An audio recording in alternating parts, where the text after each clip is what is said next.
Hey YouTube, sorry about the quality. Wanted to do this DriveLine Angle video for a while. I finally had some time. This is a follow-up video to a video I did about setting pinion angle. It's actually referred to as DriveLine Angle. The biggest misconception that I had personally was positive and negative, or plussing and minusing the numbers together to get your driveline angle.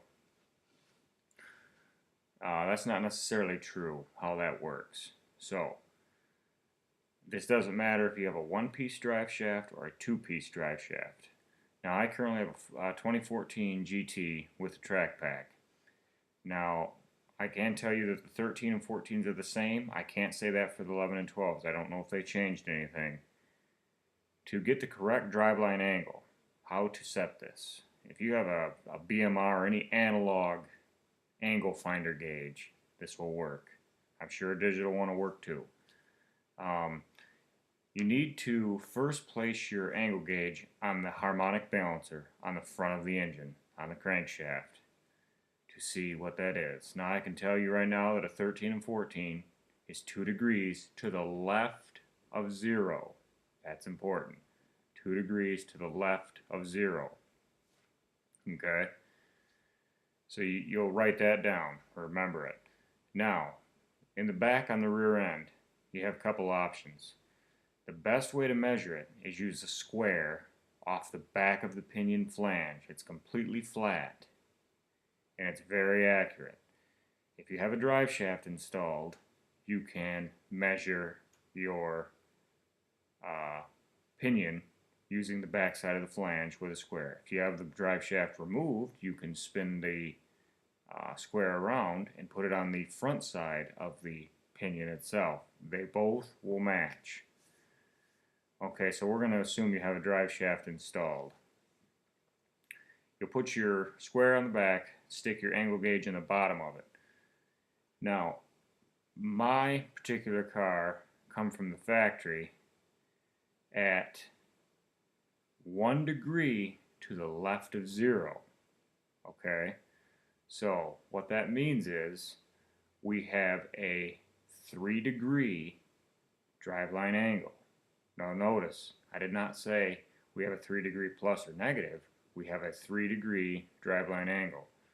The key here is we are to the left of 0. We want to be to the right of 0. So we want to lower our control arm so the nose comes down. Now, for automatics, you want your pinion flange to measure 0. You then will have a 2-degree driveline angle because your harmonic balancer is 2 degrees to the left of 0. For manual transmission cars, you want to have 1 degree to the right of 0, which means you're starting to come down just a bit. So you have a 2 degree on the harmonic balancer to the left of 0. You have a 1 degree to the right of 0 on the pinion flange.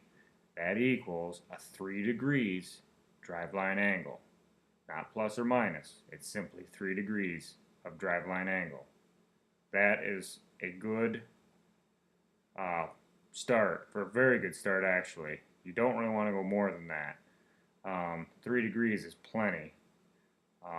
If you have, good control arms and everything set up correctly, you shouldn't need much more than that. However, what I've noticed, now I lowered my car 1.5 inches. Stock springs and shocks that come on these cars are absolutely atrocious. The rear ends, that's why they're wheel hopping. It's not so much of the control arms, that's a big part of it, but even with the control arms being changed and mounts on the upper one, you still had wheel hop. I couldn't do a second gear drop the hammer, I couldn't do a first gear burp the clutch, nothing. It would wheel hop, and wheel hop's very hard on things. I lowered my car 1.5 inches with Ford Racing springs and shocks. That solved all the difference in the world.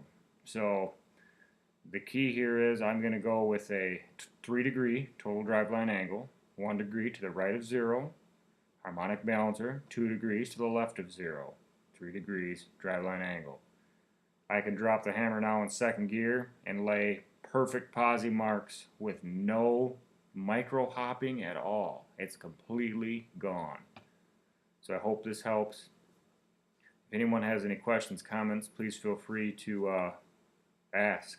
Again, I apologize for the crappy video, but this is about the only time I could make this video. So thanks guys, have a good day.